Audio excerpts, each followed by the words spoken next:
Hey guys, welcome to Books Are Sick. I am Nick, and something that I think about quite frequently is which books would I save if my house was about to implode or something and I was given 20 seconds to get to my bookshelf and just grab whatever I could fit in my hands. You know what I mean? Assuming everybody else is safe and taken care of. You know what I mean? And I think I've come to a definitive selection of which books I would try to save first. These are 8 books here. 5 of the 8 are actually my wife's. She has way cooler books than I do. She reads 3, 4 times the amount that I do. And she's just over the years gotten some pretty cool things. So I'm going to share those with you now. I think probably for me, actually, funny enough, all 3 of my books that I would save are Stephen King books. That might not be terribly surprising. I do have a lot of cool books. I have a lot of signed books.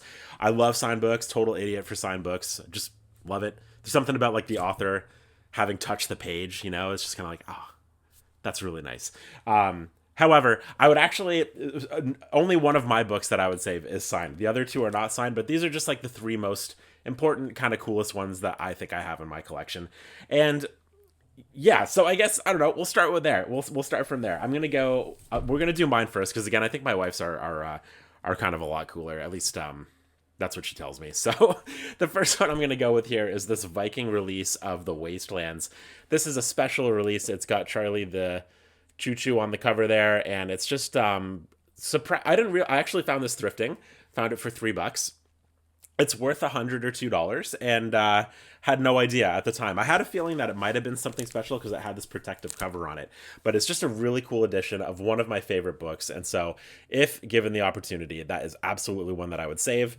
And you know, we got some beautiful portraits on the back here of the man himself. This is a rare one where he has 2 separate portraits. Why? I have no idea. One's younger Steve, and then the other one's old Steve. Maybe that's why. Wastelands. So cool. So happy to own this book. Very, very, very, very cool. And the other one is also in the Dark Towers trilogy, not trilogy, series. That is The Drawing of the Three. This is a first edition. I found this in Buffalo at a bookstore. The name escapes me. I cannot remember. But Buffalo, New York, has some surprisingly amazing used bookstores. Like some of the coolest used bookstores that I've ever been to. So, you know, I'm lucky. I live in Canada, but I'm like a 45-minute drive to Buffalo. So it's a fun little excursion to do. Fun little day trip to head over to Buffalo and do some book shopping because they've got some great stuff. And I found this there. And I just think that cover is so neat. It's so different. You know, it doesn't really tell you anything. And I just it's kind of creepy. You know, the smile is very creepy. And I just love it. And I think this one too has the illustrations in it. It does. And the illustrations in the Dark Tower books, that the ones that have them anyways, are just fabulous. They're really, really, really fun. So that is another Stephen King book that I would save. Drawing of the Three is my favorite. I've only read the first 3, but Drawing of the Three is my favorite Dark Tower book so far. I do have a feeling that Wizard and Glass might surpass it because everybody tells me that Wizard and Glass is just like real good. And this is the last one from my bookshelf that I would save, and then I'd be running downstairs to my wife's wall of books that she has down there and just kind of trying to grab these ones. So this is Cujo. This is a UK first edition paperback of Cujo. You may have seen this here on the channel before, so I won't take too much time showing it to you. But if I was only able to grab one book from my shelf, this would be the one. And it's simply because it is signed by Stephen King, which to me is the coolest thing in the world. I'll do a cutaway to the actual signature so it looks a little nicer.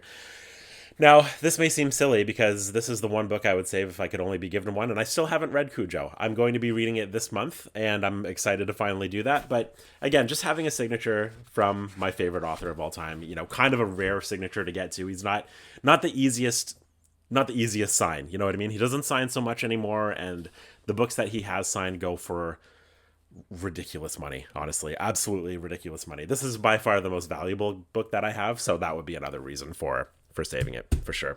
So those are my 3. All Stephen King books, but you know, if I could make it out with these 3, I'd at least be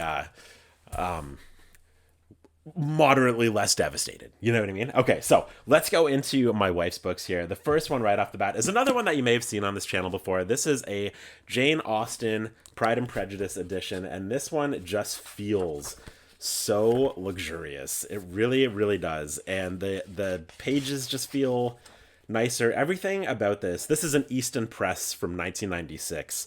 of Pride and Prejudice, and it's just got these gold edges, this kind of, I don't know what you call that, like bumpy spine, like kind of like very classic sort of feeling book. But oh man, just holding this one, this leather bound, you got the JA on the front there. It's just, it's a beautiful book. It really is a beautiful book. I got this for my wife for Christmas because I'm the best. You know what I mean? So yeah, this is another one that I would save, and it just rules. I haven't read Pride and Prejudice. My wife has read this book, I want to guess, upwards of 5 times, and is just completely obsessed with Jane Austen and Pride and Prejudice. So she's got a few cool Pride and Prejudices, but I would say this is the coolest one. So we'd be saving that one hands down for sure. Next up, you've probably, this is the most modern. Well, actually, no, the rest of these are all actually pretty modern, but this one's, I think, the most modern, and that is Fourth Wing. This is the first edition Fourth Wing with the sprayed edges. I remember my wife told me, like, when this came out, we go to the bookstore all the time, and so she was just like, I was like, how did you get this? How did you end up with like this book that everybody's like dying for with the sprayed edges, the first edition or whatever? And she was like, it was just there. It was like when these came out, I guess, with the sprayed edges, it was like there was some hype building for Fourth Wing, but it wasn't where it is now, right? And she was just like, yeah, they just had a stack of them and it looked cool, so I grabbed one. And now she owns it, and I haven't read Fourth Wing. She has read both Fourth Wing and Iron Flame and enjoys them quite a bit. I keep saying I'm going to read it because I just feel like it's become such a phenomenon that I kind of similarly to Sarah J. Maas's books, it feels like you're kind of just supposed to experience them. And there's, I'm sure it's just supposed to be a fun time, right? Like, can't be too critical, but I'm excited to check out Fourth Wing eventually. And so that's another one that we would be saving.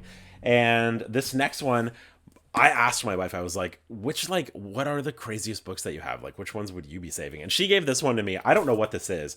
Maybe you guys do. This is Emily Wilde's Encyclopedia of Fairies. And this one is signed by Emily Wilde. It has her signature in here. Nice signature. And I actually like the page that they printed out to have her signature on there. It kind of frames it nicely. And it's got these cool purple sprayed edges with these foraging things on the side. Again, I don't really know what this is, but because she said that it would be one to save, I'm taking her word for it, and I would save this for her sake. So that's another one, and we've only got 2 more, and I'm sure you can probably maybe see them here. They're the same book, but different editions, and they're very, very cool, very, very cool editions. So I'll show you maybe this one first, because I think this one's probably the coolest. This is Babel by R.F. Kuang. This is a book that I have not read, but R.F. Kuang is an author that I'm dying to get into. She's got some books out there. The Poppy War trilogy, I think, is maybe where I'm going to start. Or I'll just jump right into this, because this does sound really cool. Oxford, 1836. Seems really interesting to me. And this is the Fairy Loot editions. She got this. She used to be subscribed to Fairy Loot. She's not anymore, but this was one of the month's releases. And at the time, I think people were psyched for it, but it wasn't like what it is now. You know what I mean? So to have this Fairy Loot edition of Babel that has these beautiful illustrations in here as well, and it is, of course, signed by R.F. Kuang. It's got some great maps in here, too. The signature is right on the front here. I love when they have the printed out signed by the author thing. It just makes it seem a little bit more legitimate, as opposed to, going back to Stephen King, there are so many fakes out there. There's an unbelievable amount of fake Stephen King signatures out there that, if it makes the releases that he does where it has the printout like signed by the author and then his signature just feel a little more little better. The one that I have had a lot of provenance with it, and I know it's real. It's just there's a lot of you can spot the fakes. The fakes are really bad. I wish I had some examples, but I don't. So this is the other Babel release. This one is the Illumicrate one. This one is so cool because it comes with a slip box here that is just beautiful. I mean, the illustrations that they put together for this book are just absolutely stunning. And it also has sprayed edges here, and both the sprayed edges on both of these books are absolutely gorgeous. You've got this cover here. Actually, the cover for this slip box is the one that's sprayed onto the edge of this one. And this one is just really kind of beautiful to flip through and watch the image disappear and reappear. It is something else. And then, so this one also has the tower on the front there. It's kind of a nice glossy coat to it. It has this quote, an act of translation is always an act of betrayal on the side, which is really, really neat. Don't know what that means because I haven't read it yet, but, and this one is also signed by the author. It's got a really cool sign page here that I like quite a bit. And yeah, just a gorgeous, gorgeous edition of a book. Both of these are not really editions that I think you'd want to read. I mean, some people find that kind of silly, but I think they're special enough that I feel like just getting a paperback reading copy for this book is the move. So that's probably what I'm going to do, just to avoid damaging any of the things. So yeah, those are hands down the coolest books in our collection that I would try and save if need be. And that's gonna do it. I hope you enjoyed this video, kind of whatever. But yeah, thanks for watching, and like and subscribe. Okay, bye bye.